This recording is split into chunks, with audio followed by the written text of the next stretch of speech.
Hello student, आज हम discuss करेंगे chemical properties of halo alkane. इससे पिछले लेक्चर्स में हमने प्रिपरेशन ऑफ हेलो एल्केन देख लिया था, उसकी एक एक रिएक्शन को डिस्कस कर लिया था। आज हम डिस्कस करने वाले हैं chemical properties of halo alkane. तो आज का हमारा जो टॉपिक है वो क्या रहेगा? Chemical properties of halo alkane. तो स्टार्ट करते हैं आज का session.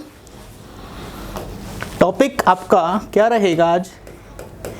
Chemical properties of haloalkane. आज का टॉपिक हमारा chemical properties of haloalkanes रहेगा, ठीक है।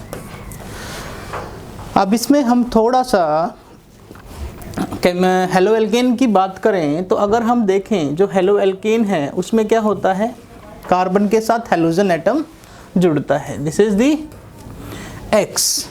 और ये जो X है ये क्या है मेरा? Fluorine, chlorine, fluorine, chlorine, bromine और आयोडीन, ठीक है।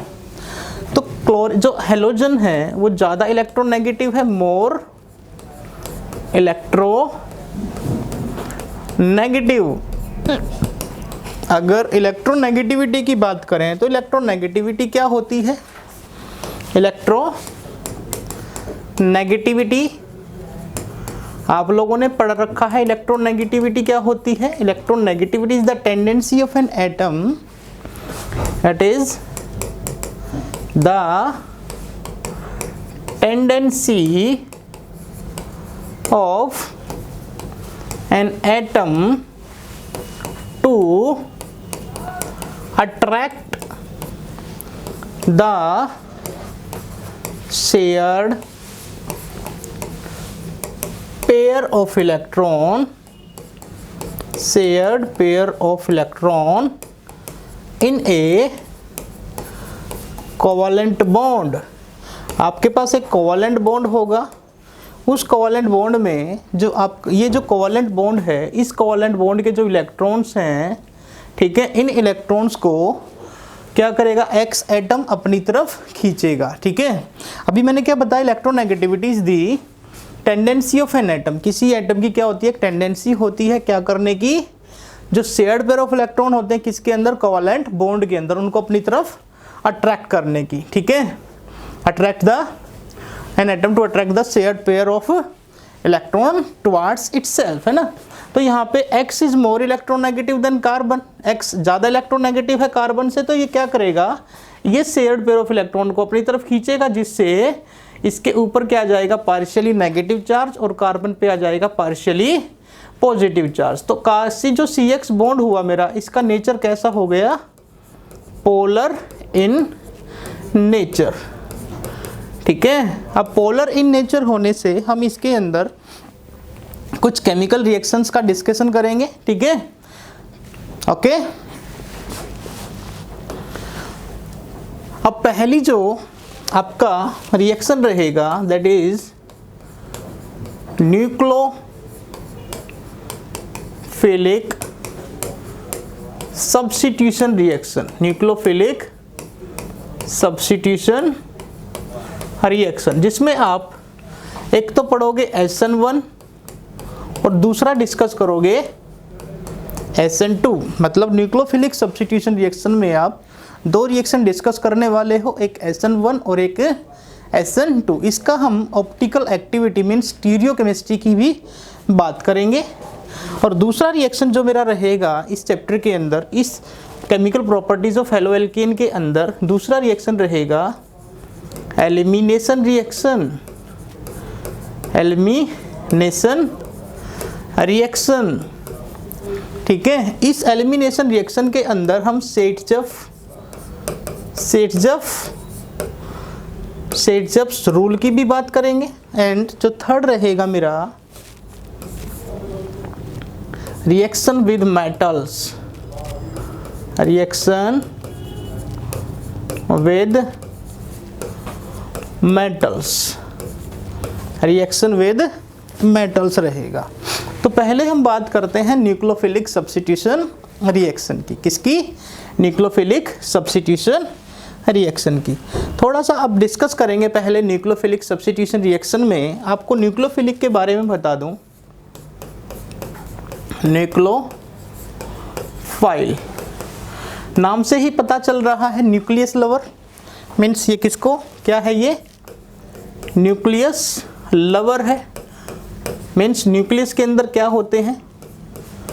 प्रोटॉन होते हैं, ठीक है। और प्रोटॉन पे कौन सा चार्ज होता है? पॉजिटिवली चार्ज्ड होता है। और पॉजिटिवली चार्ज को जो अट्रैक्ट करता है वो कौन करता है? Negatively charged.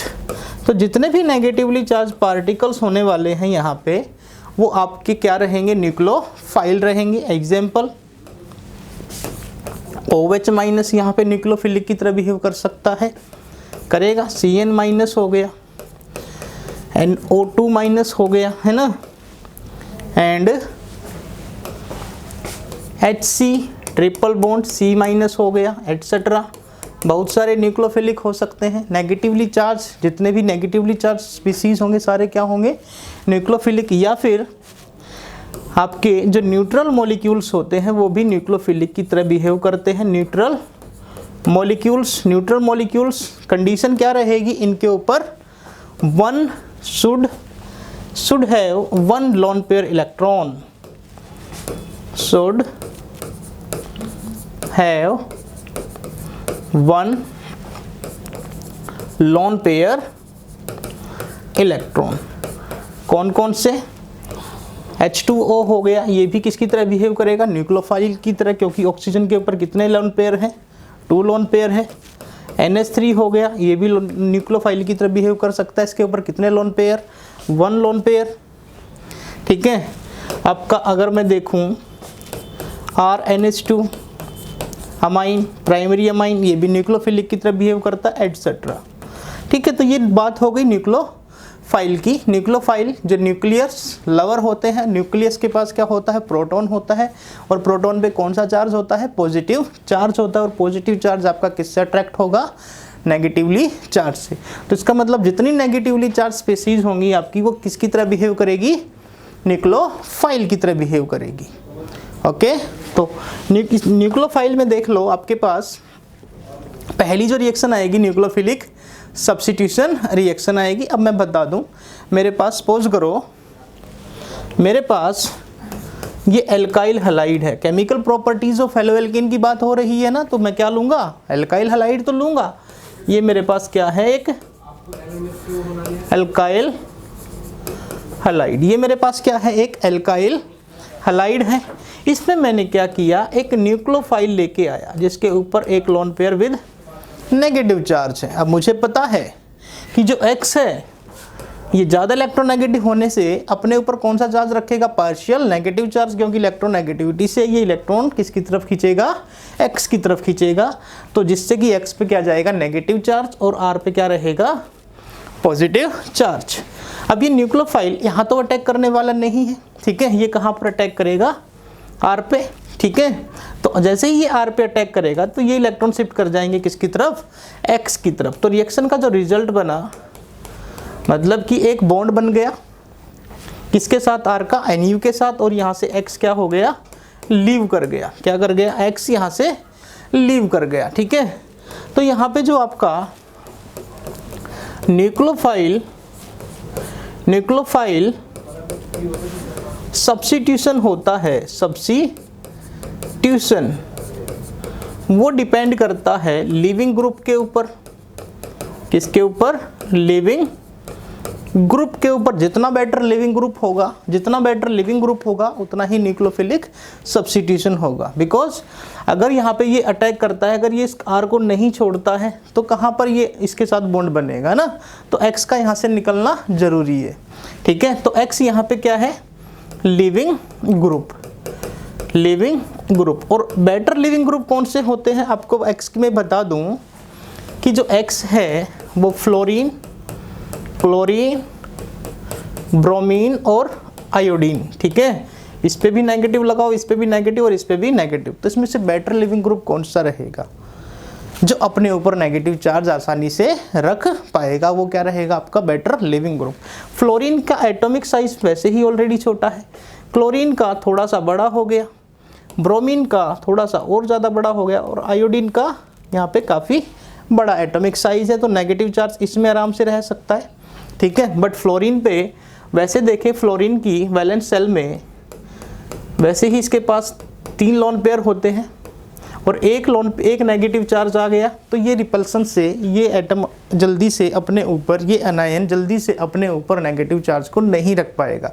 मतलब एटम का साइज जितना ज़्यादा बड़ा वो उतना अच्छा लिविंग ग्रुप, क्योंकि वो नेगेटिव चार्ज को अपने ऊपर रख पाएगा। तो यहाँ पे अगर मैं आई लगा दूँ तो रिएक्शन फास्ट हो जाएगी। अगर मैं यहाँ पे फ्लोरीन लगा दूँ तो RF, तो बॉन्ड नहीं टूटेगा, F इसको नहीं छोड़ेगा आराम से, तो सब्स्टिट्यूशन आसानी से नहीं होगा।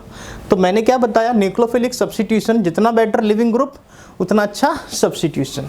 तो यहाँ पे देख लो, न्यूक्लियोफिलिक यहाँ पे ही तो अटैक करेगा R पे, क्योंकि R पे क्या है, पार्शियली पॉजिटिव चार्ज है, और नेगेटिव कहाँ पर अटैक करता है, पॉजिटिव पे। जैसे ही इस पे अटैक करेगा तो ये इलेक्ट्रॉन इधर शिफ्ट कर जाएंगे, तो यहाँ पे क्या हुआ, न्यूक्लियोफिलिक सब्स्टिट्यूट हो गया। मतलब ये तो यहाँ पर बैठ गया और ये बाहर निकल गया, तो ये भी क्या है यहाँ पे X माइनस, न्यूक्लियोफिलिक तो है, मतलब एक न्यूक्लियोफिलिक आया, दूसरा न्यूक्लियोफिलिक बाहर चला गया, एक इनकमिंग और एक आउटगोइंग। इनकमिंग के साथ बॉन्ड बनेगा और आउटगोइंग के साथ आपका बॉन्ड क्लीवेज होगा, ठीक है। तो इसमें हम आपके 2 एग्जांपल्स की बात करेंगे, SN1 और SN2 की बात करेंगे। तो पहले हम SN1 को देख लेते हैं। SN1, जो SN1 है यहाँ पे आपका substitution nucleophilic unimolecular, substitution unimolecular, मतलब कि आपका SN का मीनिंग क्या हो गया, सब्स्टिट्यूशन। किसका सब्स्टिट्यूशन, न्यूक्लियोफिलिक का सब्स्टिट्यूशन। और यूनिमोलिक्यूल्स का मतलब सिर्फ एक मोलिक्यूल्स। कितने मोलिक्यूल्स, एक मोलिक्यूल्स। अब देखें क्या होगा भाई, इसके अंदर मैंने एक एल्काइल हैलाइड लिया, दैट इज दी, मैं एक एल्काइल हैलाइड ले रहा हूँ, एल्काइल हैलाइड, और वो मैं ले रहा हूँ टर्सरी एल्काइल हैलाइड, टर्सरी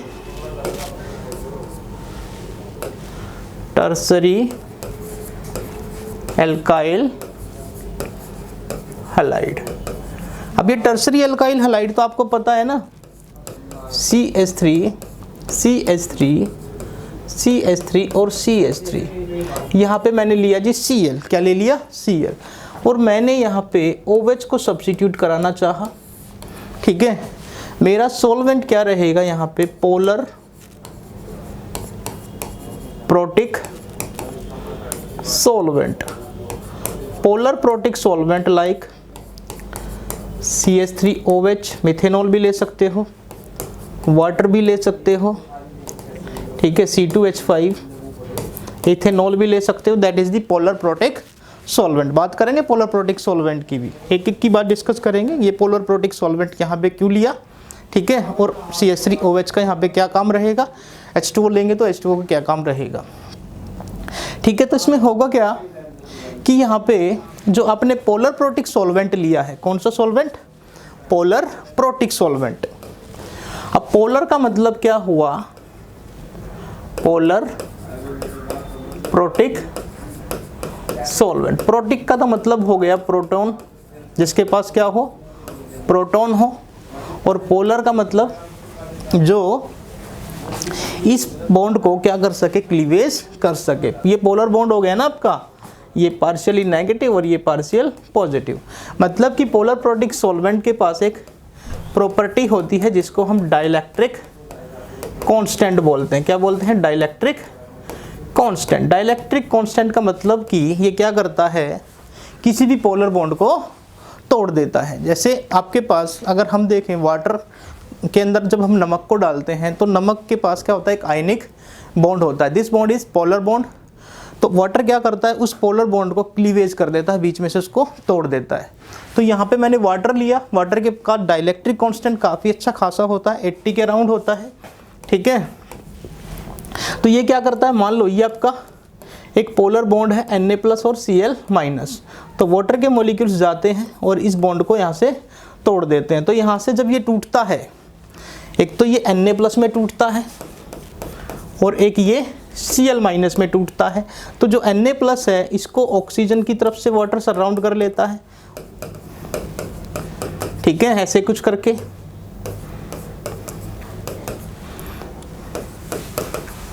और Cl- को भी सराउंड कर लेता है H अपनी तरफ ऐसे करके, क्योंकि जो वाटर का जो बॉन्ड है वो भी कैसा बॉन्ड है, पोलर बॉन्ड है। वाटर इस पे पॉजिटिव, इस पे भी पॉजिटिव, इस पे ऑक्सीजन पे नेगेटिव, इस पे पॉजिटिव और इस पे भी पॉजिटिव, मतलब कि यहाँ पे एक बॉन्डिंग, एक इंटरेक्शन हो जाता है, ठीक है, H का Cl- के साथ, और यहाँ पे एक इंटरेक्शन हो जाता है Na+ का O- के साथ।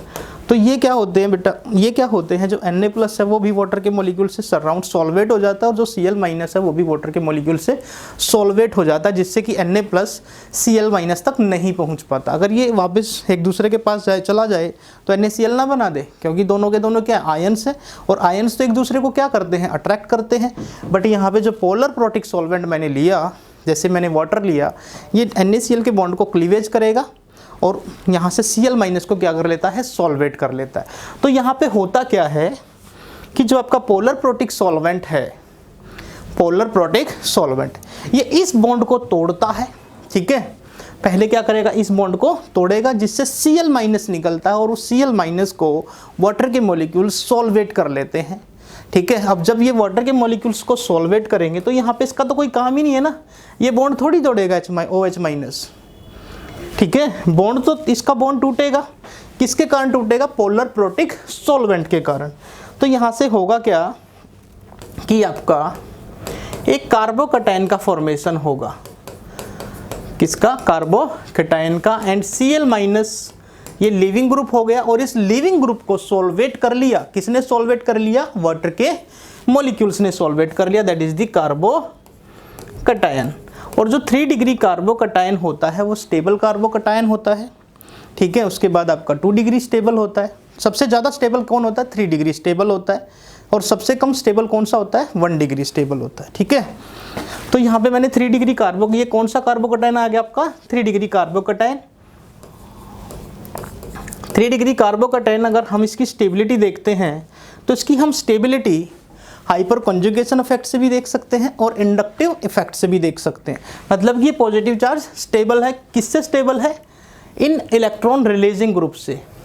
ये इलेक्ट्रॉन रिलीज करते हैं और इस पॉजिटिव चार्ज को डिक्रीज करा देते हैं, जिससे पॉजिटिव चार्ज क्या हो जाता है, स्टेबल हो जाता है, ठीक है। अब यहाँ पे देखें कि यहाँ पे आपका कार्बोकैटायन का फॉर्मेशन हो चुका है, पोलर प्रोटिक सॉल्वेंट ने अपना काम कर दिया, बॉन्ड को तोड़ दिया, और इस Cl- को यहाँ से इसने सॉल्वेट कर लिया। अब जो सेकंड प्रोसेस आ जाता है, अब आ जाता है सेकंड प्रोसेस किसका, आपके पास CH3 दैट इज CH3, ये पॉजिटिव चार्ज हो गया, ये इसके ऑर्बिटल्स खाली हो गए, ठीक है। अब आ गया OH- का काम। ये OH- क्या करता है, ऊपर से भी अटैक कर सकता है, ठीक है, और नीचे से भी अटैक कर सकता है। तो 2 कॉन्फ़िगरेशन बनती है इसकी, एक रिटेंशन और एक इन्वर्जन। जहाँ से आपका Cl- हटा, अगर OH- वहीं पे सब्स्टिट्यूट हो गया जाके, तो क्या हुआ, रिटेंशन, मतलब उसने Cl की पोजीशन को सब्स्टिट्यूट कर लिया। अगर पीछे से अटैक किया तो मतलब वो कहाँ से जा रहा है, पीछे से जा रहा है, तो वहाँ पे क्या बनेगा आपका, इन्वर्जन। तो आपके यहाँ पे 2 प्रोडक्ट बनेंगे, एक 50% आपका रिटेंशन बनेगा और एक 50% आपका इन्वर्जन बनेगा। दोनों का जो मिक्सचर होता है उसको हम रेसिमिक मिक्सचर बोलते हैं। क्या बोलते हैं, रेसिमिक मिक्सचर। तो यहाँ पे देखें, यहाँ पे क्या हुआ कि CH3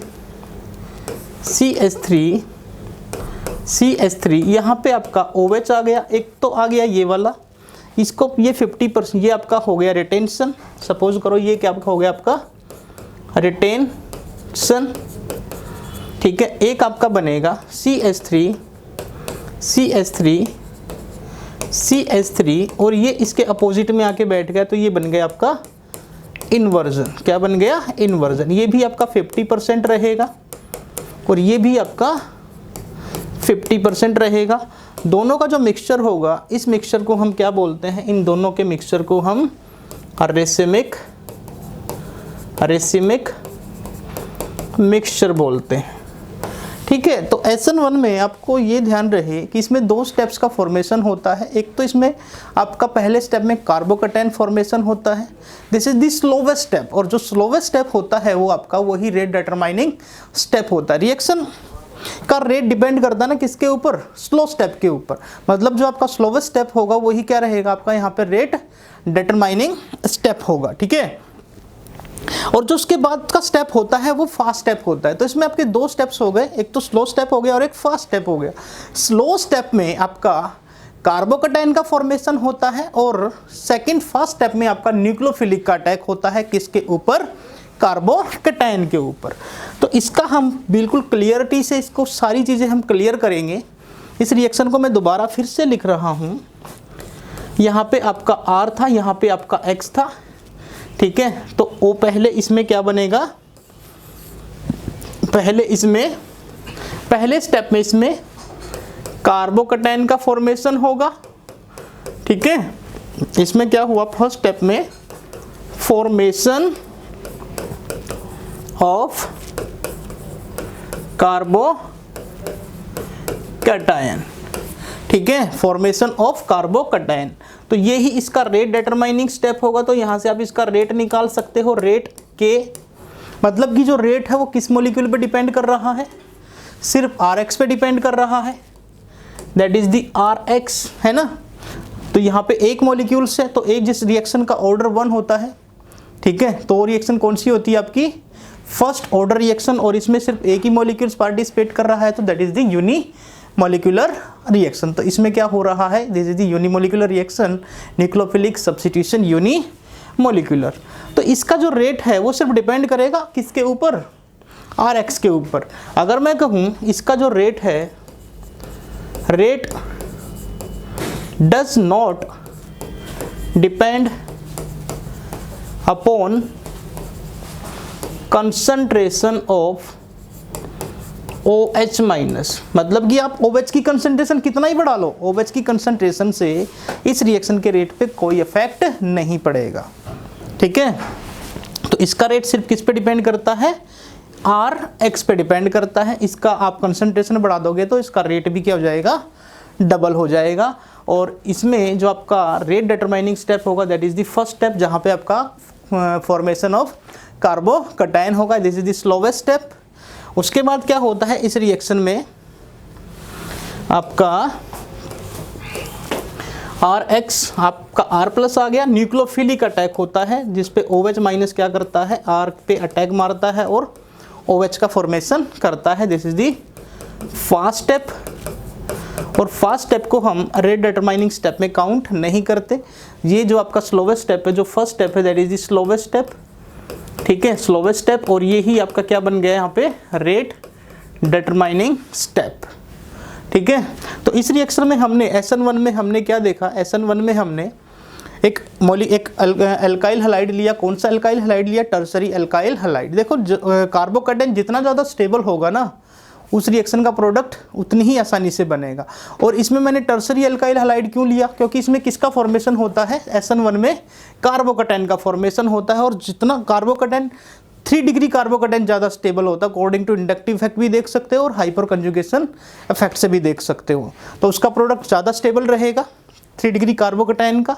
तो SN1 में अगर याद रहे कि आपका जो रेट होगा वो आपका कार्बोकैटायन पे डिपेंड करेगा, और जो कार्बोकैटायन आपका स्टेबल होगा SN1 उसको बहुत अच्छे से देगा। ठीक है, तो इसमें मैंने एक सॉल्वेंट का भी यूज़ किया था प्यारे बच्चों। सॉल्वेंट मैंने क्या लिया था, पोलर प्रोटिक सॉल्वेंट लिया था। इस पोलर प्रोटिक सॉल्वेंट का क्या मीनिंग था इसके अंदर, ये पोलर प्रोटिक सॉल्वेंट मैंने वाटर ले लिया, जैसे कि वाटर का डाइलेक्ट्रिक कांस्टेंट कितना होता है, 80 होता है। मीन्स ये वाटर क्या करेगा, इस पोलर बॉन्ड को क्लीवेज करेगा और यहाँ से Cl माइनस को सॉल्वेट कर लेगा। अब ये Cl माइनस यहाँ पे दोबारा जाके नहीं बैठेगा। अगर मैंने पोलर प्रोटिक सॉल्वेंट नहीं लिया, ठीक है, तो ये Cl माइनस यहाँ पे दोबारा से रिएक्शन कर सकता है C प्लस के साथ, वापस वहीं पे जाके बैठ सकता है, क्योंकि दोनों अनस्टेबल स्पीसीज है ना।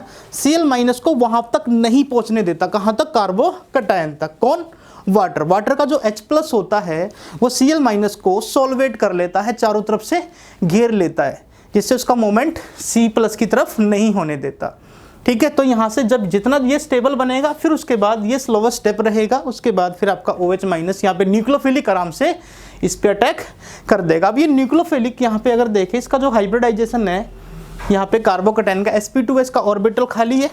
ठीक है, तो ये ऊपर से भी अटैक कर सकता है और नीचे से भी अटैक कर सकता है। तो इसमें ऊपर से अटैक करेगा तो ये Cl की पोजीशन को रिटेन भी कर सकता है और Cl के पीछे से भी जाके अटैक कर सकता है। अगर Cl की पोजीशन रिटेन करेगा तो वहाँ पे एक प्रोडक्ट का फॉर्मेशन होगा जिसको हम रिटेंशन कहेंगे, और अगर पीछे से अटैक करता है तो वहाँ पे एक प्रोडक्ट का फॉर्मेशन होता है जिसको हम इन्वर्जन कहेंगे। इन दोनों के मिक्सचर से एक मिक्सचर बनता है जिसको हम रेसिमिक मिक्सचर बोलते हैं। ठीक है, तो SN1 का आई होप रिजल्ट भी समझ आ गया होगा, मैकेनिज्म भी समझ आ गया होगा, और इसके अंदर मैंने जो सॉल्वेंट्स लिए वो भी समझ आ गए होंगे। ठीक है, तो इससे जो नेक्स्ट लेक्चर रहेगा, जो वीडियो रहेगा हमारा SN2 का रहेगा, उसमें हम सॉल्वेंट की भी बात करेंगे, मॉलिक्यूल्स की भी बात करेंगे और उसके रेट की भी बात करेंगे।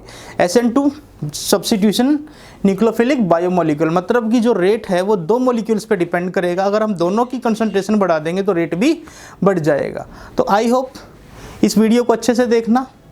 Thank you so much, have a nice day.